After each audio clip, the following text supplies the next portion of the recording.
Hello, this is Hal Herring with Backcountry Hunters and Anglers Podcast and Blast. I'm here in Boise, Idaho at the Rendezvous with Yvon Chouinard, who founded Patagonia. He probably needs more than no introduction, but to save us some time, what I guess I'd say is that Chouinard has probably challenged more of the destructive paradigms in our nation and our society and global society than anybody that I can think of. And he's done it both through through absolute action, through lifestyle, and through business practice. This is one of the most more interesting interviews that I can imagine doing. And it nonetheless so because I've got a copy of Climbing Ice that's probably 1984, with the spine broken and all the pages stuffed back in it. It was kind of our Bible for I don't know how many years. I learned the PLA and I learned that book has been integral to some of the best adventures I've ever had. So I can't thank you enough for putting that together and setting us off into suicidal missions, one after another. Sometime from Canada all the way down to Wyoming. So Yvon, because we're backcountry hunters and anglers and whatnot, I did some reading on. I'd like to hear some of your growing up days. You've been immersed long before you. I know you said nobody ever set out to be a businessman. You know, they want to be a firefighter or a warrior princess or whatever, you know. Yeah. But you were immersed in the natural world from day one, right? Well, yeah. I mean, when I was a kid, I was brought up speaking French, and we moved out to California when I was 7 years old, and put in public school. Couldn't speak English. Shortest kid in school. Got into a lot of fights. Ran away from school, and in grammar school I could play sports like all the other kids, but when it came down to doing it with people watching and stuff, I'd clutch up, and I learned early on that I invented my own sports. Then you can always be a winner. Right. So I spent my whole childhood up in the San Fernando Valley there in California, and along the LA River, hunting cottontails with a bow and eating crawdads and gigging frogs. And I think I was doing that during the high school prom, probably. Uh-huh. And, we used to swim in the outfall from Walt Disney Studios, uh-huh, from the film lab. All the water and toxic chemicals from the film lab, uh-huh, that's where we swam. So if I ever get cancer, it probably goes back to that. Well, maybe it just built you up. Yeah, I think so, yeah. I was reading you have a theory that you'll drink from almost any creek you'll fish from, right? Oh, I have. I've done that all my life. And, I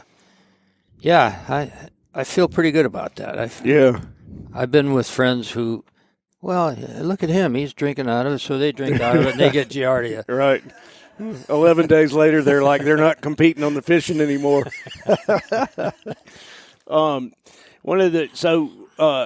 I know I told you at breakfast I could talk climbing for the rest of our day and then on to tomorrow, but I know you moved into climbing fairly early, like when it wasn't a thing. Y'all were at Talkeets, and didn't you go to Wyoming and early and do for Gannett Peak?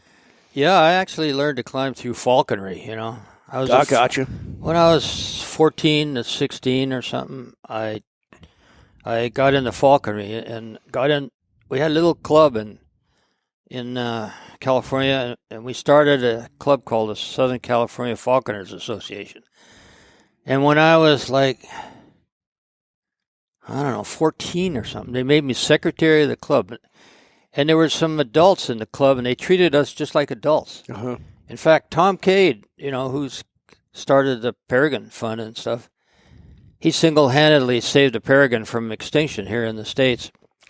He had his 90th birthday here in Boise a couple of weeks ago, and I was here, and he reminded me that when I was 16, he and I rappel down to a falcon's eyrie in California, and they had crushed eggs. Yeah. And that was the first incidents that implicated DDT with with the soft eggs, and because they were, they'd sit on their eggs and it'd crush the eggs. And What years is this?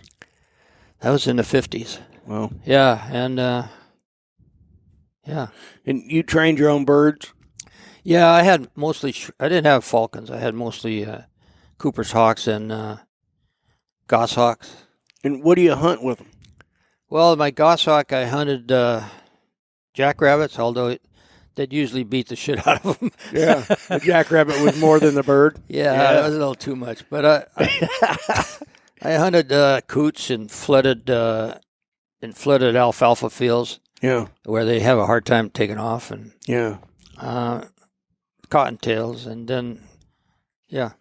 I know you something you'd written one time was that training falconry is a perfect example of the Zen maxim of you're not sure who's training who. Well, yeah, I just thought that's one. I'm carrying that one with me forever. I love that. Well, part of the way you train a wild one, you trap a wild one sometimes, and you have them sit on your hand, and they bait off, and they put them back on. They bait off. You keep doing that. And you stay up all night with them until they finally fall asleep in your hand. And, for a 14-year-old kid or something, that's the Zen master would have to say, who's getting trained here anyway. Right. And, training hawks and falcons, they're a proud animal. And when they don't do what you want them to do, you don't slap them around. Right. You don't say bad dog or any of that shit. Mm-hmm. So it's all positive reinforcement.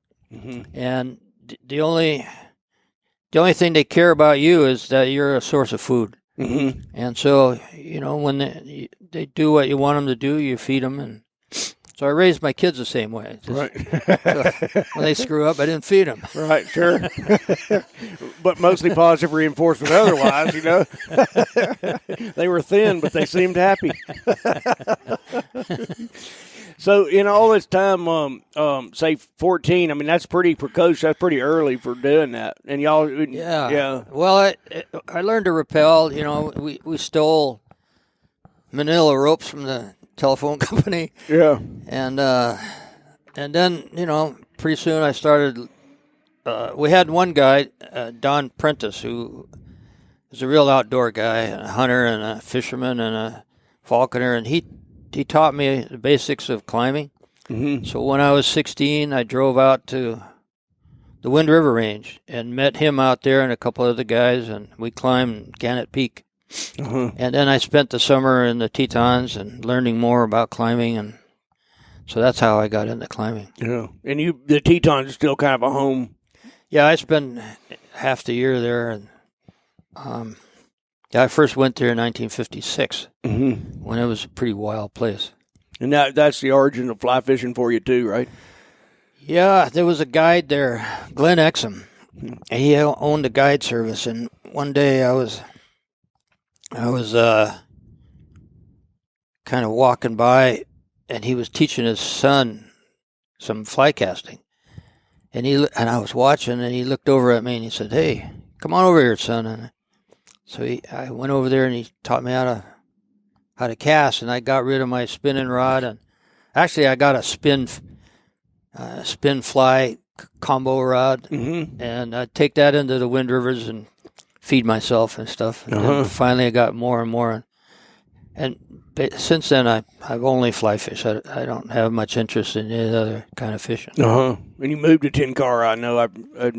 In the later days, yeah. I'm a freak for simplicity, and in my life, I do everything I can to try to simplify my life, and I've never touched a computer or any of that crap. Mm-hmm.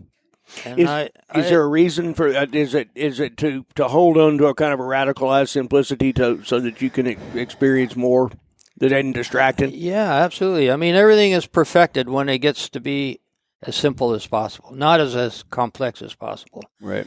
And so, when I see people climbing some of the routes we did on El Capitan that took us 10 days, and I see a guy a couple guys just doing it in a day and they're back for lunch, or somebody soloing, I think that is the progression. That's the way. That's the way it should go. And when I look at fly fishing, it's become like the fashion industry. They have to come out with a new rod every year, and the magazines make you feel insecure if you don't have the latest stuff. Yeah. And it's like women's cosmetics. If you don't pay $100 for some skin cream, it's not going to work. Not any good cream. Yeah. And so I don't believe in that. And a couple of years ago, I spent a whole year fishing with one type of fly, and in different sizes, but it was just one type of fly. It was a pheasant tail and partridge, and I ended up catching steelhead, Atlantic salmon, bonefish, trout, and I just changed the size, and I learned that I just learned to replace all that other stuff with more knowledge. Now I have really deep knowledge about that fly. Yeah. And if I started talking to you about it, I wouldn't be able to find the words about what I learned about it. Mm-hmm. It's kind of like, these celestial navigators in Polynesia. Mm-hmm. They can't really tell you what's going on. I mean, they feel it. I can't tell you how they do it because they've simplified it beyond the explanation. It's another level of knowledge. Right. Yeah, right. It's pretty cool to reach a stage like that. Yeah. And when you were doing, when you were starting out with what would become Patagonia or Chouinard equipment, like, was that also? I know you don't start out with that goal, right? But it was sort of the result of your equipment design and whatnot was to bringing it down. It's kind of like Bruce Lee in the Tao of Jeet Kune Do, That's what I was thinking about when I was reading this stuff, because he said, but you travel through your life, and when you first start in the martial arts, a punch, there's 1,000 ways to do it, and you have to have all these different knowledge until, and finally when you arrive at the Tao, the punch has become just a punch again, just as it was before you started. And I love that idea, Yeah. And some of that clothing, like that old Patagonia piece I got out of a storage locker right there. I mean, it's a masterpiece of simplicity. Yeah. Well, that's we've always believed in design is a design or a product is perfected not when you can't add anything more to it, but when you can't take anything away. Gotcha. So that was kind of Saint-Exupéry's quote from him. And do you know the quote? Yeah. What is it? Well, it's just, I don't know the whole quote, but yeah. It's when you can't take anything else away. Yeah. Gotcha. Yeah, I didn't know that one. I read The Little Prince and all, but that's a beautiful quote idea. Yeah. Yeah. I think it was I forgot which one of his books is in, but yeah. Anyway, I got it in the business just because of necessity, and I was climbing in Yosemite a lot, and Yosemite is pretty low elevation, so there's a lot of cracks that aren't clean cracks like you get up high where you have a lot of frost action, and so and then also we were brought up with the philosophy of John Muir and Thoreau and the Transcendentalists, and then we thought, well, we should climb the mountains and not conquer them like the Europeans were out to conquer the mountains, the conquest of Everest and stuff like that. Sure. So we wanted to just climb them, but leave no trace of having been there.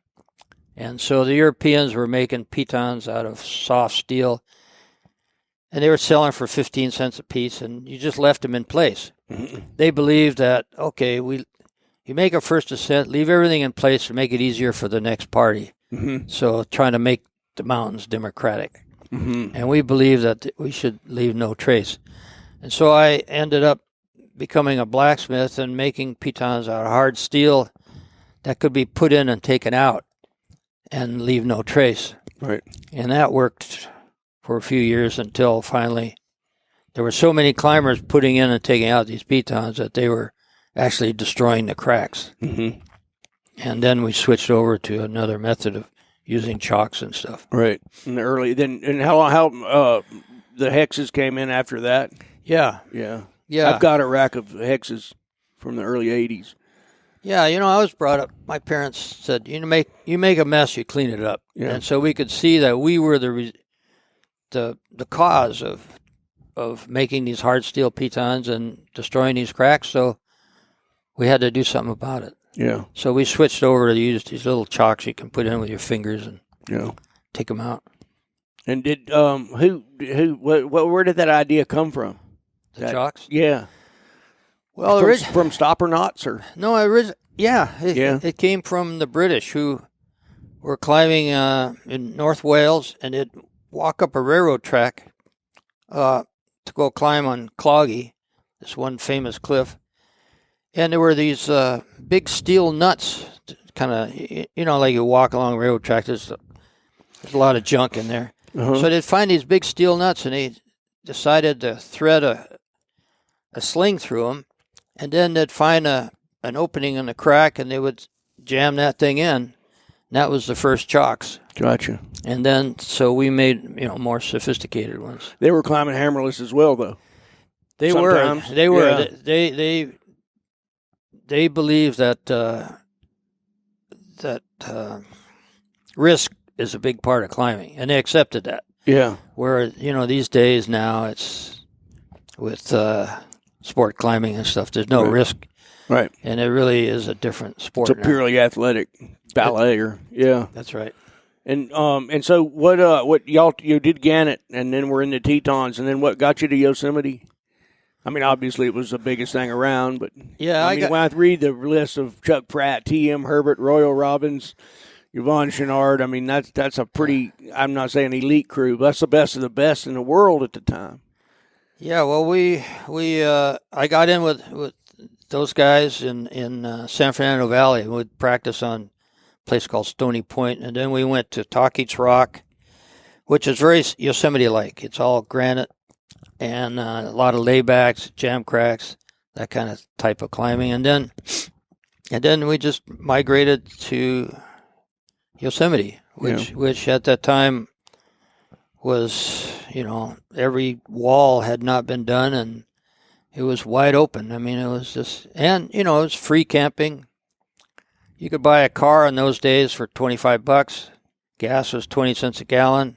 You could pick up a part-time job anytime you felt like. So you could live off the fat of society and live pretty well. Now you can't do that anymore, but right. So we were, we had no other desire in life to make anything of ourselves except we wanted to climb forever. Mm-hmm. Did you have the idea of adventure back then, like when y'all took off for Patagonia and Fitzroy? And, I mean, was adventure like an idea, or was it just where you were in your mind? Well, that one trip to Patagonia, I mean, that's a 6-month-long trip. Yeah.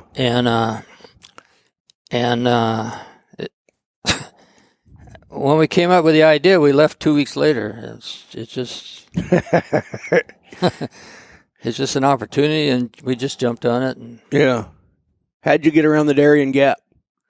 We put our car. We had this old Ford van, and we put it on a freighter, and went around.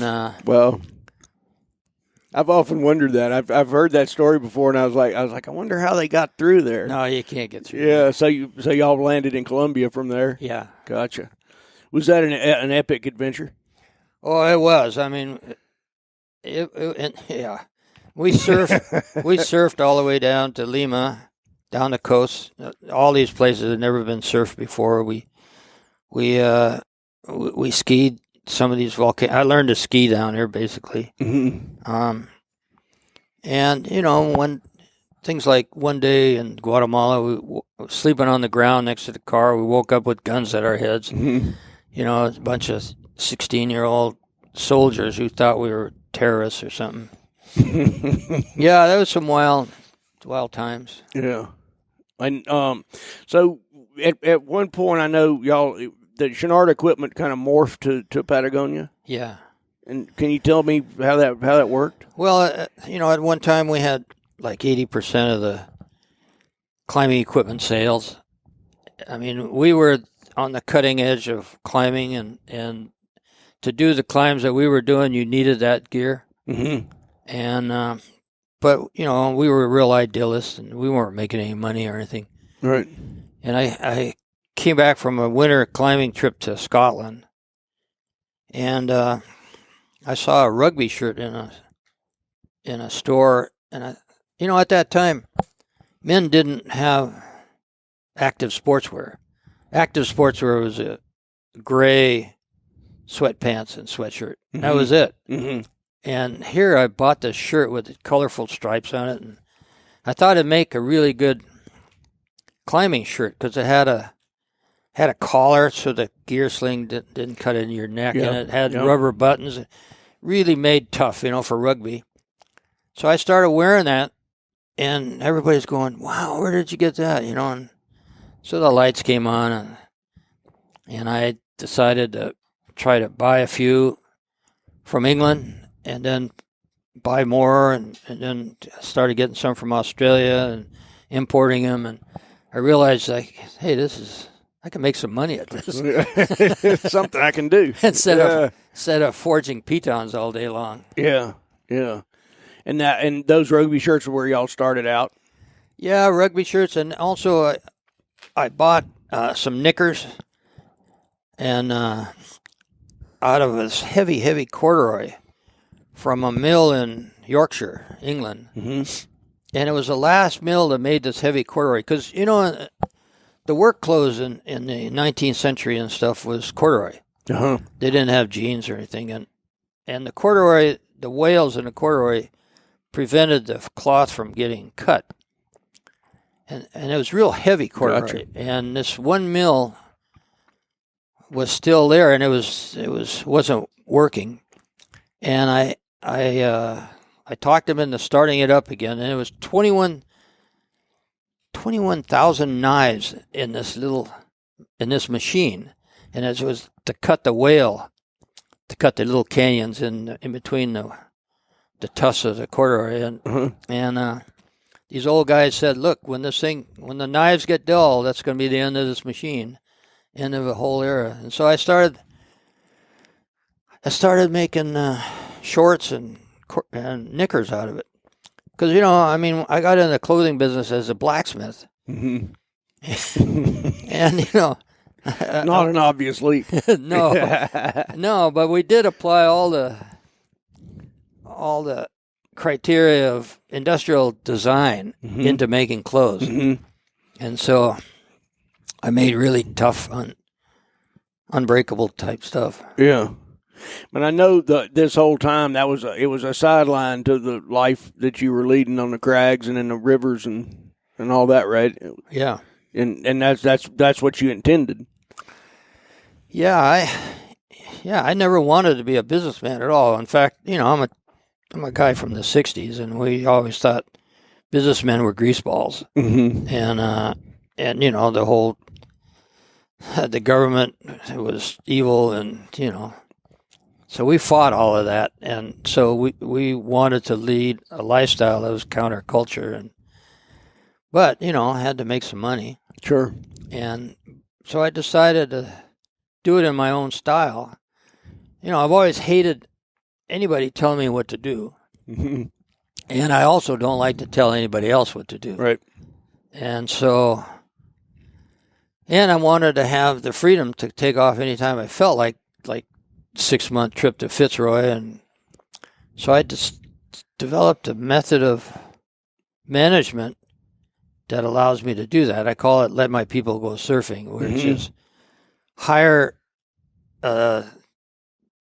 really super independent, self-motivated people, and then leave them alone. Mm-hmm. And that allows me not to have to micromanage anybody. Right. And so it's worked really well. Yeah, yeah. I kept thinking when I was looking at some of that there's an old Gaelic saying called "I'll wear neither a collar nor a crown, mean, and I don't want to rule nobody, and I don't want to be ruled, you know. And I think that's an interesting. I mean, y'all kind of personified that too. Well, it works. It really actually works. And I've had a psychologist come to our company years ago, and he kind of interviewed everybody in the company to see if they're in the right job. You know, a left brain person working in a left brain job, and yes, sir, that kind of stuff.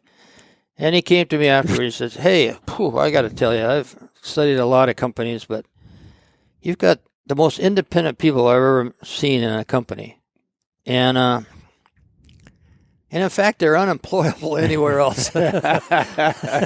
Yeah. But, you know, in Native American societies, the chief wasn't the richest guy in the tribe. Right. Right. Or the best hairdo. Mm-hmm. But he was the best orator. Mm-hmm. And so that all decisions had to be made by consensus, mm-hmm. as opposed to the government, which makes decisions by compromise, mm-hmm. which cuts the baby in half and leaves both sides feeling cheated. Mm-hmm. So if you get to build consensus with independent people, it takes a while to do that. Yeah. So that they all go in one direction. And otherwise, you know, if they don't, they do a passive-aggressive response, and you think, oh, good, I've taken care of that problem, and then nothing happens. Right. It's like a SEAL team or something. Yeah. Every person in that SEAL team has to buy in to the mission. Mm-hmm. You can't have one guy say, oh, this sounds kind of stupid, I'm going to hold back. Boy, you'll get killed if you do that. Yeah. Yeah. and they're not only motivated, but they're self-managed. Yeah. You know, I have on NPR, I heard about this woman who's a biologist at Stanford, and she studied ant colonies. And she says, you know, ant colonies don't have any management. Mm-hmm. They don't have any bosses. Mm-hmm. Each ant knows what his job is and gets it done. And so that's our management style. Yeah. And it works phenomenally well. Yeah, it seems like it. Yeah. And my job is you know, like right now, I go around and get new employees. I ask them, what do you think we're in business for? And, you know, well, it's to make clothes. And I said, no. We're in business to save the planet. And we use making clothes to do that. Mm-hmm. Now, that changes your whole attitude towards your job. Mm-hmm. You make decisions based on saving the planet. Mm-hmm. And it's a little Zen thing, you know, and you don't focus on the profit or whatever. You focus on the path. The path. Yeah. Exactly. And this whole time, I mean, up to today, this moment, like you've been immersed in all these. I hesitate to call them sports because it's life, right? Surfing, climbing, fishing. I think you bird hunt some, right? Oh yeah, no, I've shot a few deer, and yeah, I got two. I don't eat any store-bought meat. I got 2 freezers full of game that I get from friends and myself, and yeah. And you got to keep a distance from industrial agriculture. I know oh, you tell me about that. No, that stuff is poison. Yeah. But in that lifestyle, every one of the sports and that every one of the pursuits that you do is an immersion. I mean, it's a deeper and deeper immersion into the natural world. You know. So that's influenced like every aspect of your life. It's influenced Patagonia. Oh yeah, no, I absolutely. The more I used to spend 250 days a year in a sleeping bag, year after year after year, and I didn't own a tent till I was 40 because I wanted to see how far I could push it mm-hmm. without a tent. Mm-hmm. You know, if you find an alpine fir up at 10,000 feet. You crawl underneath that. They got real low branches, but crawl underneath that, you won't get a drop of water on you. Mm-hmm. I'd sleep in boulders and caves, and I got by without hardly ever getting wet. Right.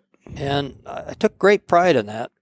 And I feel like I could feed my family definitely from the ocean, living along the ocean. I can in the mountains. I can confidently get from point A to point B, I'm lost in the desert. I have no idea what's going on there. But it gives you a sense of confidence. And I feel like, I'm definitely part of nature. And I try to try to work with nature rather than try to force nature to conform to what I want. And I'm not a religious person, but I have gotten more and more kind of spiritual to the point where I started thinking that rocks are alive. I mean, if there's atoms, bumping against each other in a piece of rock, that's life, right? Right. And then it changed my whole attitude towards those rocks. And I didn't want to drill any more holes in those rocks. And, rather than drill a hole, I just step away. And so it's changed my attitude. Yeah. And when, so I guess we could go to what Patagonia's done on a kind of a challenge in the paradigm, rather than just in the business sense, where the ultimate goal was not simply profits or going public, as you talked about, because you wanted to keep control. But y'all have stepped in now into this, like into the you can't avoid politics if you're going to talk about nature anymore, because we have agreed to this idea of governance. And that governance has direct bearing on whether you have the Snake River has carp in it or cutthroats or nothing. So is that a logical progression that you felt you had to take? You talk about saving the world. Just use the power that you've gotten. Yeah, absolutely. I used to think that if we could run a business responsibly and show that it's good business to do that, that other companies would follow, and I was naive in thinking that. There's a lot of young people that really follow what we're doing. I get letters all the time how we've influenced them, and my book, Let My People Go Surfing, is being used in universities and even in high school classes. So we're influenced a lot of companies, but we're not influenced any of the corporations, the big, especially public corporations. The most they're doing is greenwashing, and so it's not, the change is not going to happen through business, which I thought it was. And right now with the government that we have, I feel like somebody's got to counterbalance the Koch brothers and the Mercers, and right.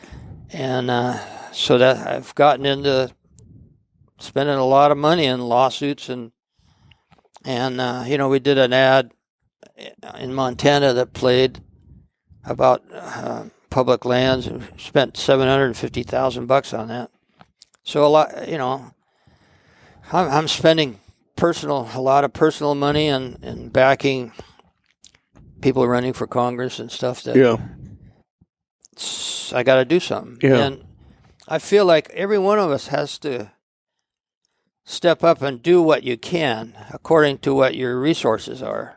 If you're a good public speaker, you could be speaking out about injustice. And if you're a writer, you should be writing about this stuff. And if you're rich, you should be digging in your pocket and giving money to people that are doing the right thing. And so I feel like right now, the best thing we can do is directly attack the government. And I know there's a quote of yours from somewhere, and I can't remember what it was referring to, but it said that the optimum is that the government is so afraid of the people that they have to act right. Yeah, And I wished I'd written down where it's sourced, but by God, it's a doozy. Well, let me tell you the story. Yes, sir.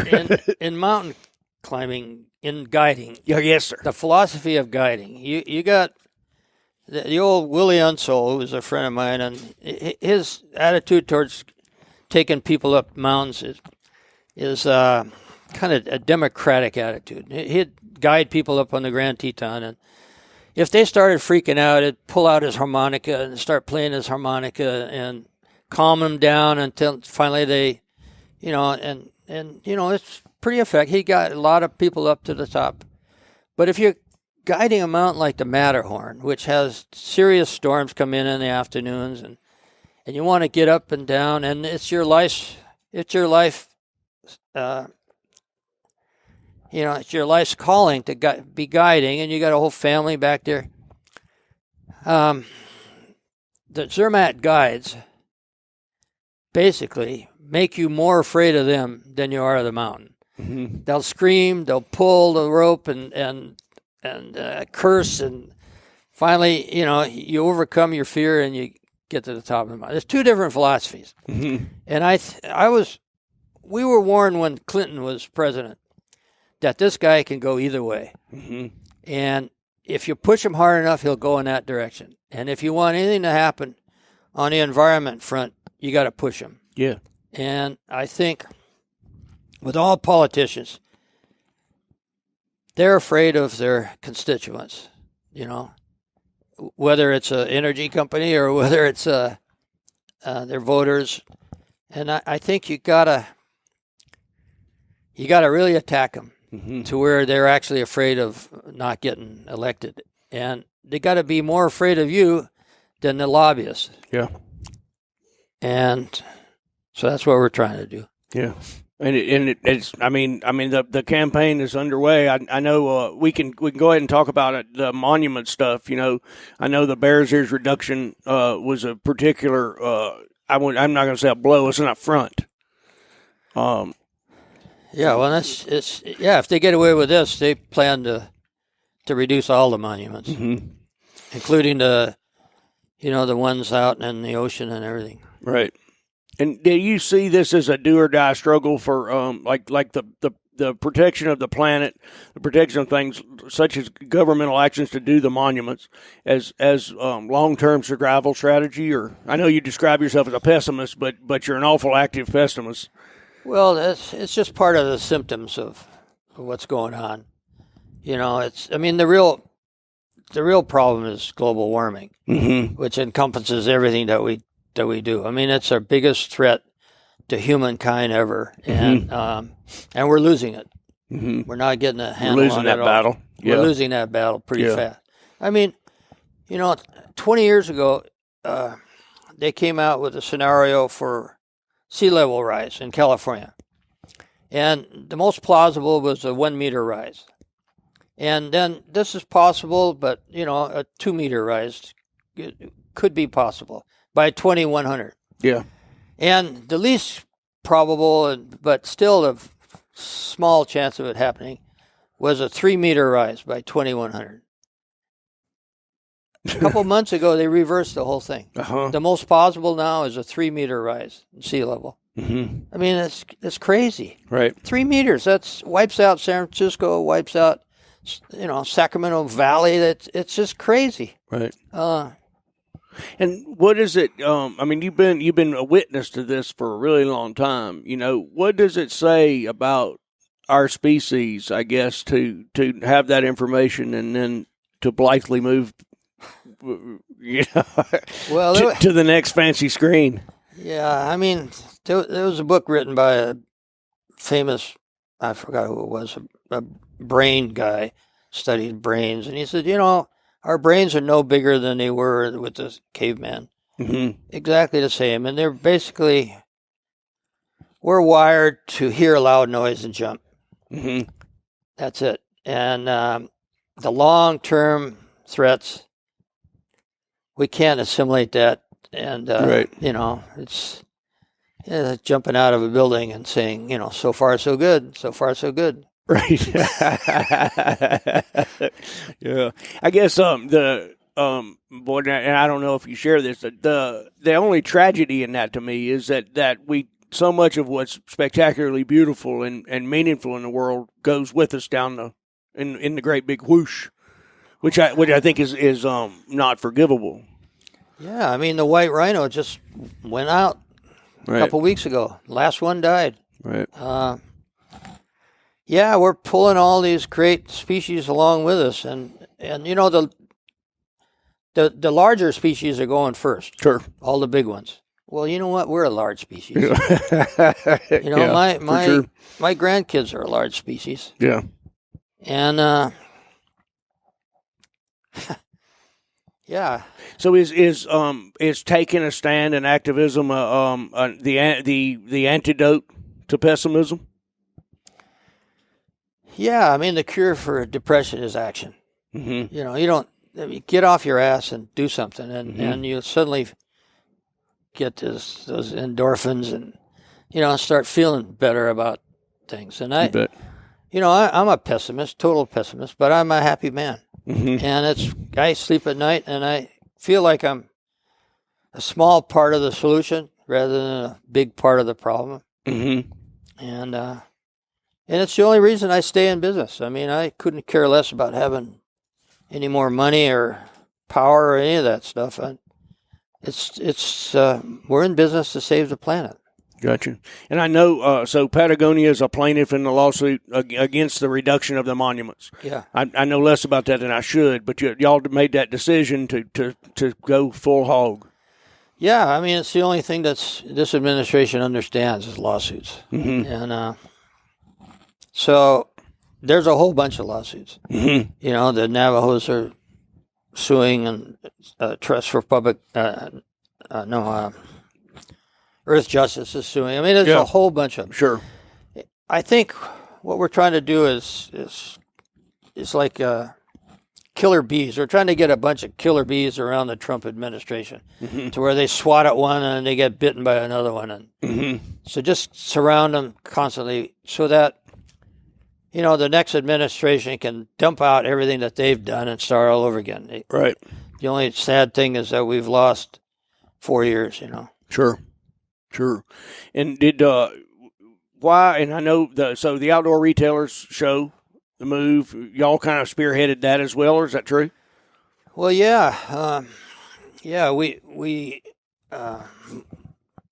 these Utah politicians, they're the worst in the whole country, and so we decided to just get out of Salt Lake City, and really kind of hurt them with.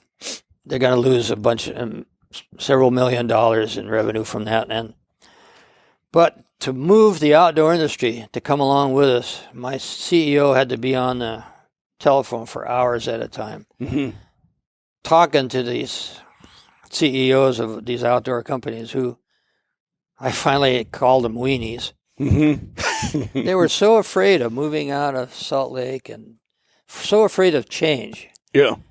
I can't believe that these guys are CEOs. Yeah. And so we finally talked to enough companies. The only ones that came along with us straight off were Tenkara USA and Arc'teryx and a few small little companies. But the big guys who were owned by venture capitalists, they felt as a threat. And finally they came along. Yeah. So now we're... Did you create an inexorable, like sucking force away? Like, do you think it was like they were going to feel isolated? Well, maybe. Yeah. I don't know what was going on in their heads, but they finally all came together. And so we moved to Denver, and Colorado did a great ad, and they added in the Utah newspapers and stuff. And said, "Come to Colorado. We have stronger beer, higher mountains, and wild fish." Right on. And you did. Yeah. I was that whole thing. So I'm going to hang into politics for just a little bit, and it's. Do you think that so you've got the killer bees analogy, which is fine. Can this be done? Oh yeah, no, we're going to win this. Yeah. No, absolutely, we're going to win. Yeah. But I think in the end, we're going to have to work on the Antiquities Act to make it stronger so that this can't happen again. Yeah. It's not as much protection as it needs to be. Right. Yeah. And we'd written a lot about that. The founder of the Antiquities Act had witnessed every horror of the Civil War. I mean, the people who are jerking the Antiquities Act around are truly lesser beings. than those who created it and founded it and fought for it and made it work.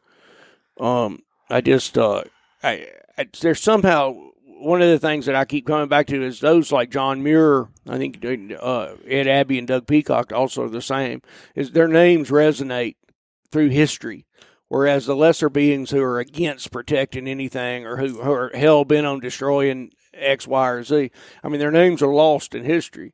And yet in the time that they live, they have these enormous detrimental effects. Yeah. Well, I mean, who do we remember? The vast majority of the people in Utah wanted those monuments. Right. It's just a handful of politicians and religious leaders and a few wackos that want to privatize everything. But the vast majority of people want open space. Right. But we're being held hostage. Mm-hmm. And it held hostage by a paradigm or by a small cabal of just evildoers. They're evildoers. Yeah. Yeah. I mean, I call the Trump administration evil. Everyone in there, not just Trump himself, because they're climate deniers. Okay, they're denying that there's human-caused climate change. Well, nobody's that stupid. I mean, there's so many scientists against them. I mean, they're really not that stupid. Yeah. But they know it's happening, and they choose not to do anything about it for the sake of profit and power. Yeah. That's when you're doing something just straight out. That's evil. Mm-hmm. Yeah, they're evil.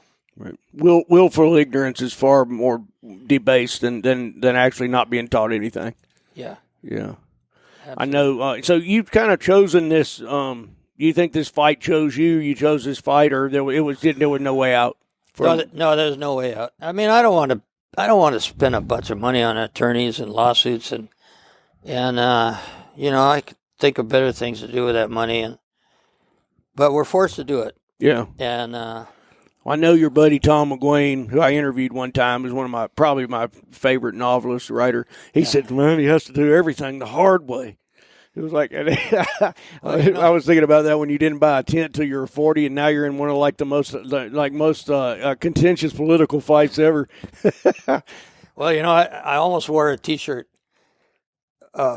with this quote on it. It said, "When the fish are gone, smash the steak." Smash the steak. Yeah, that was right. From the Outside Chance. That's one of my favorite essays ever. Yeah. So, I want to go on to some other stuff, but as a pessimist, I mean, I know y'all are taking some amazing direct action. Like you found out that the cotton was just like badly produced, like really hurting stuff. So y'all moved the whole thing to organic cotton, right? I mean, can you talk a little bit about Patagonia's relationship with like in kind of forming movements in agriculture and in Well, I mean, one of the things that we're committed to do in the company is to lead and examine life. Examine life means looking at all our processes and all our materials and looking into a deep dive into it and finding out, Jesus, I had no idea that this orange dye is different than the blue dye and that it's toxic. And so, okay, let's not use orange in this product. Mm-hmm. That kind of thing. Yeah. And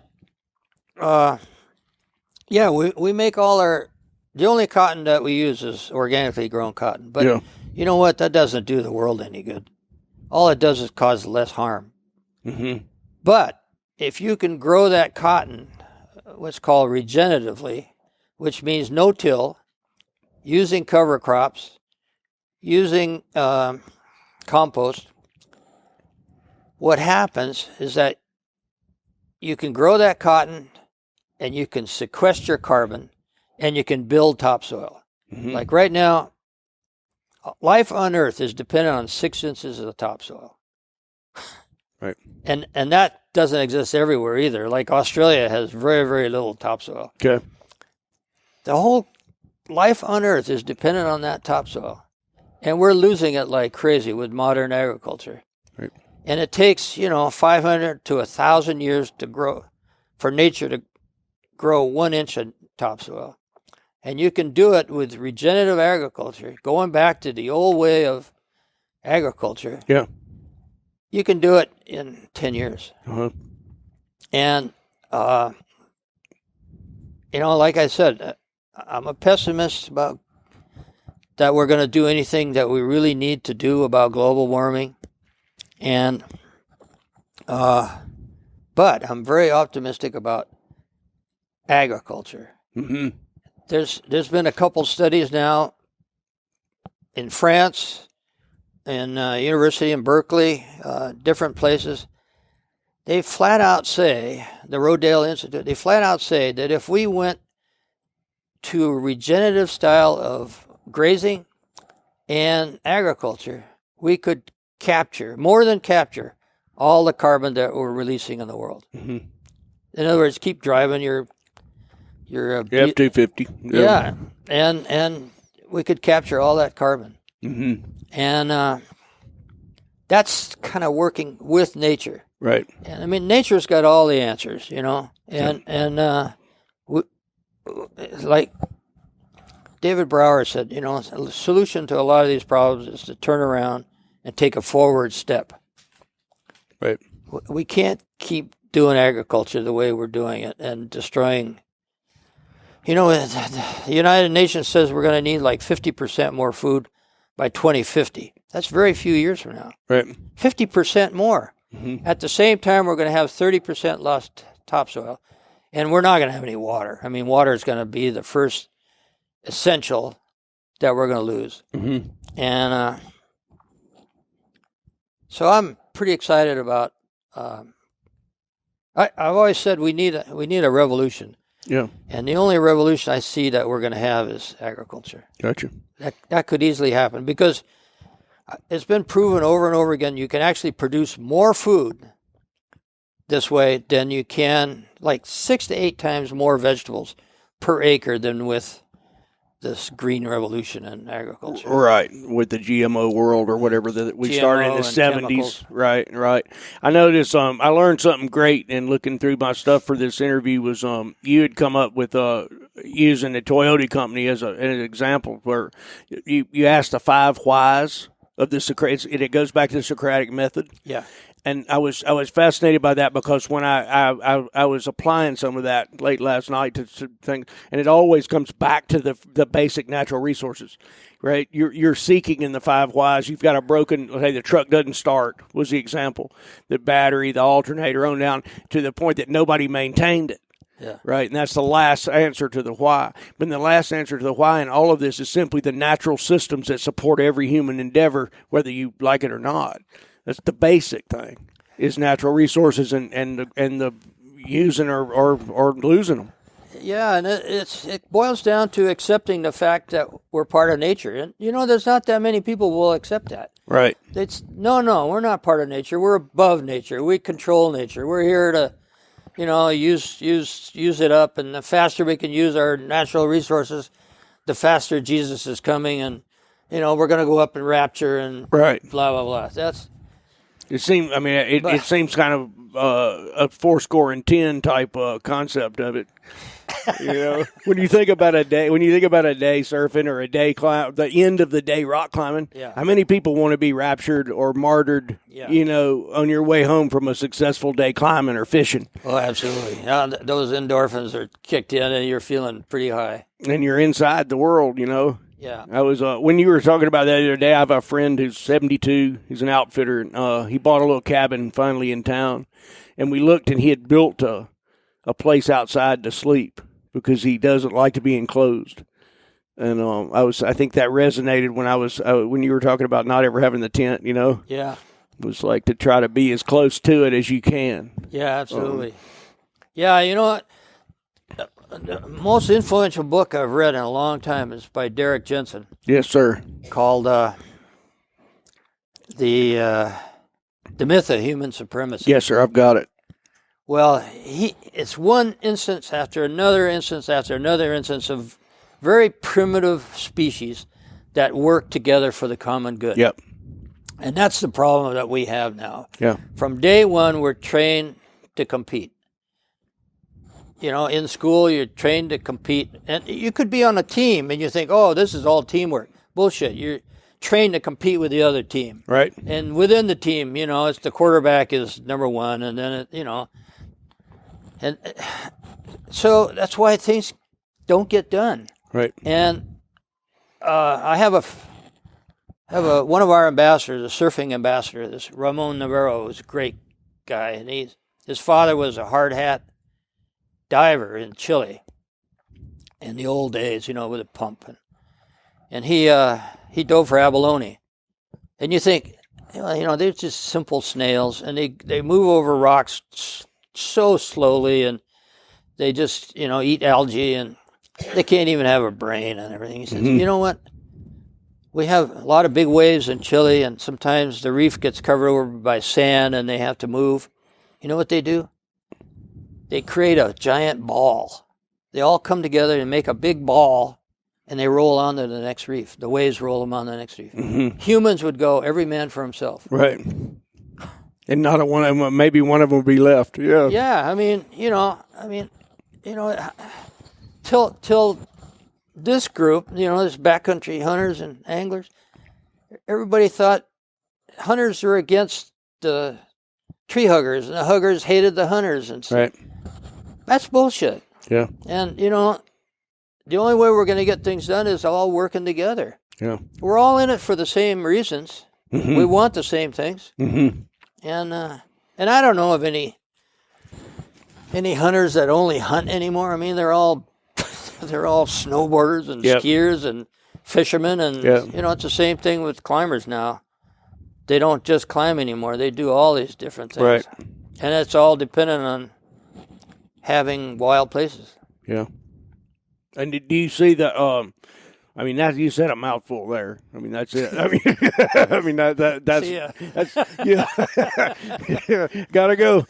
Take that one with me. But do you see and to me, like the system of of U.S. public lands, besides being one of the greatest ideas we ever had, passed since the Constitution, is like, do you see that? And I see it as a resilience in the face of climate change, because we have this base of land to try to work with and adapt. Like we were talking about Rock Creek. The headwaters of Rock Creek are well protected with the roadless area in that totally forested, intact watershed. So Rock Creek just keeps on producing. I mean, people don't treat it that great, but its heart is protected. And so do you think we're going to be able to hold on to the U.S. public lands as population goes and political pressures rise?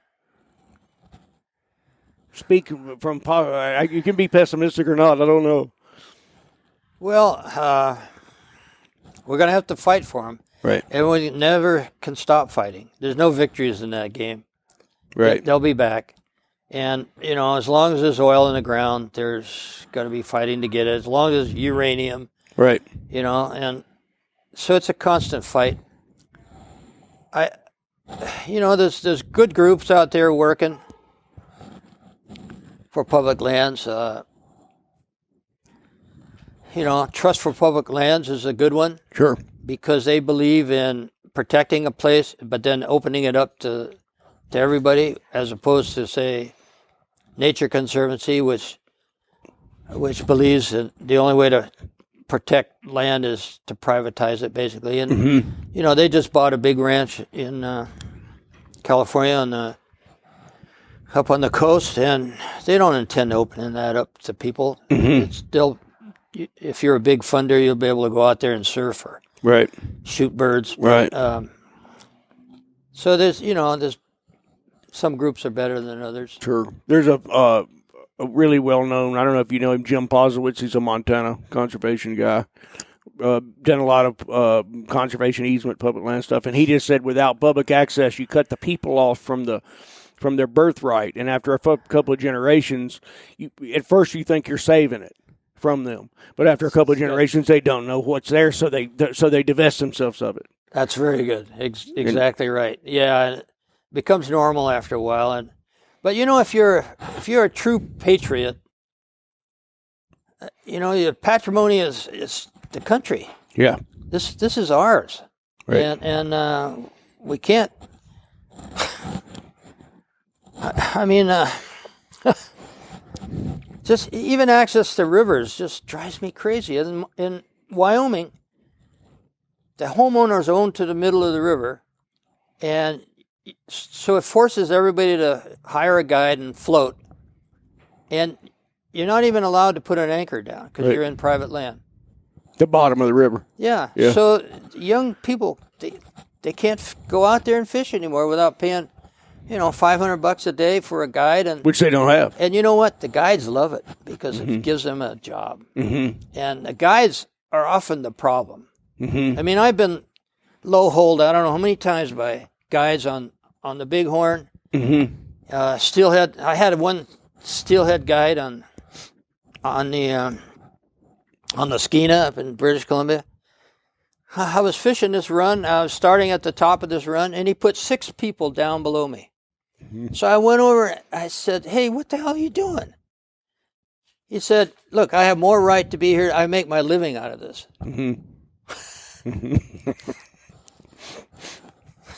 How did it work out? Well, he was bigger than I was. I just got out of there.